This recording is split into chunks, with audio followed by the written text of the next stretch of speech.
You only live once, but if you live it right, then once is enough.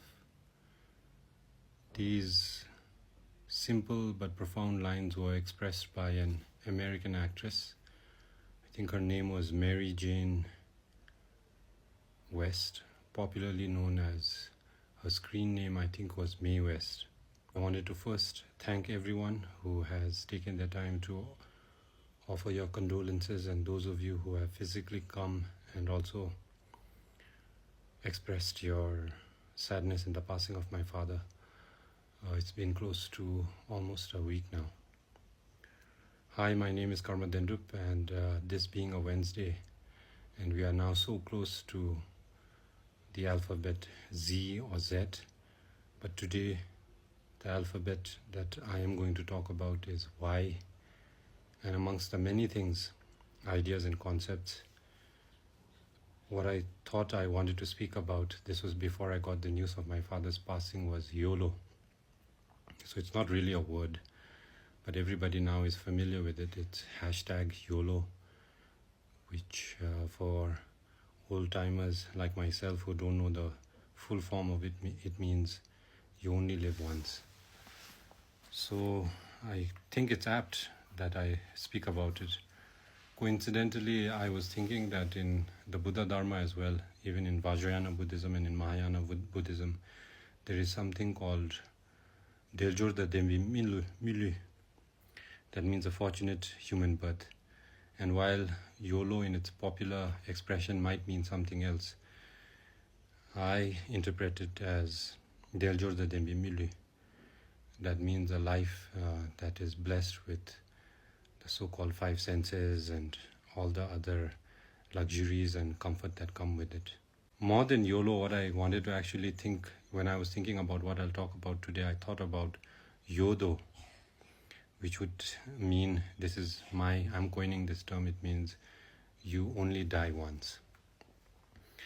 And when I look at my life, not my life, my father's life, he passed away in the Western calendar. He was 91 years old, and in Bhutanese calendar, he's supposed to be 93. And he lived a full life. He came from almost nothing, and like the poem that I shared about him, he was in every sense of the word a self-taught. He taught himself the Dzongkha alphabets, and a self-made man. He amassed a considerable amount of wealth and property, and he made it comfortable for me and even my children. So he lived a full life. So in every sense of the word, I guess he lived a YOLO life. But with the passing of my father, what I noticed is the last rites. I have been a witness and an observer to other times as well when people pass away here in Bhutan. But this time around, with the passing of my father, and given the age that I'm in, I was able to see it with whatever false or imagined sense of maturity that I have.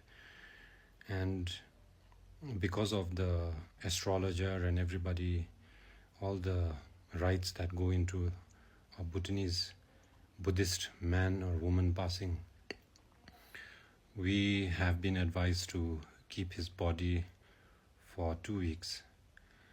And while I don't have many things to say about it, and I mean it with the best of intentions, I've heard it expressed by other people.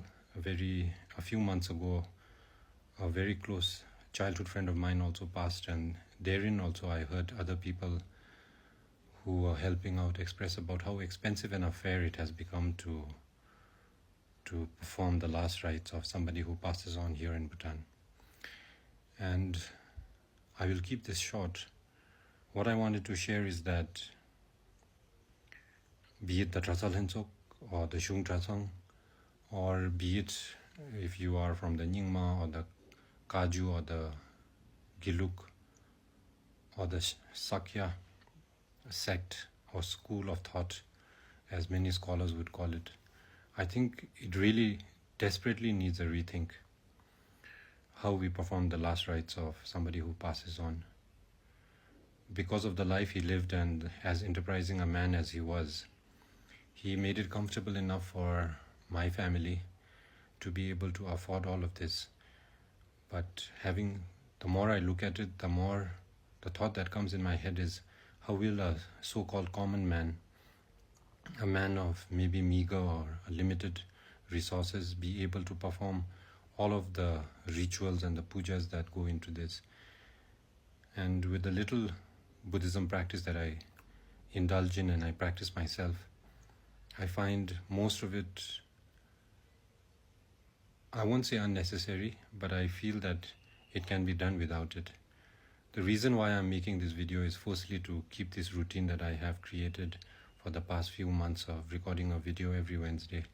But more than this, it comes from genuine concern and love for Buddhism, because even with my eyesight being where it's at right now, the fact that I'm recording this video and the fact that I'm able to function as a husband, a son, and a father is because of my Buddhist practice.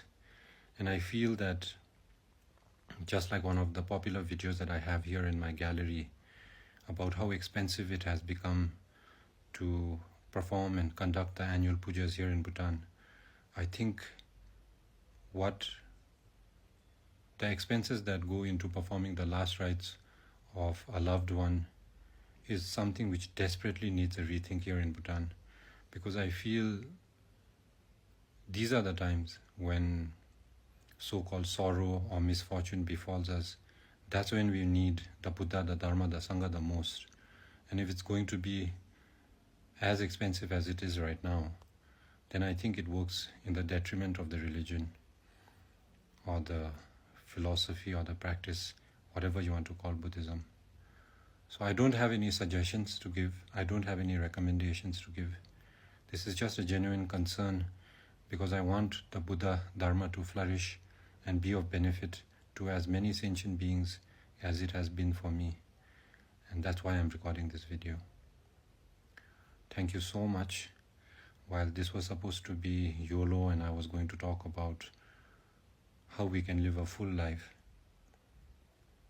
the passing of my father has made it something else, and I hope that this video where I spoke about YODO, which is you only die once, I think even loved ones need to think about how relevant and how necessary many of the rituals and the pujas are.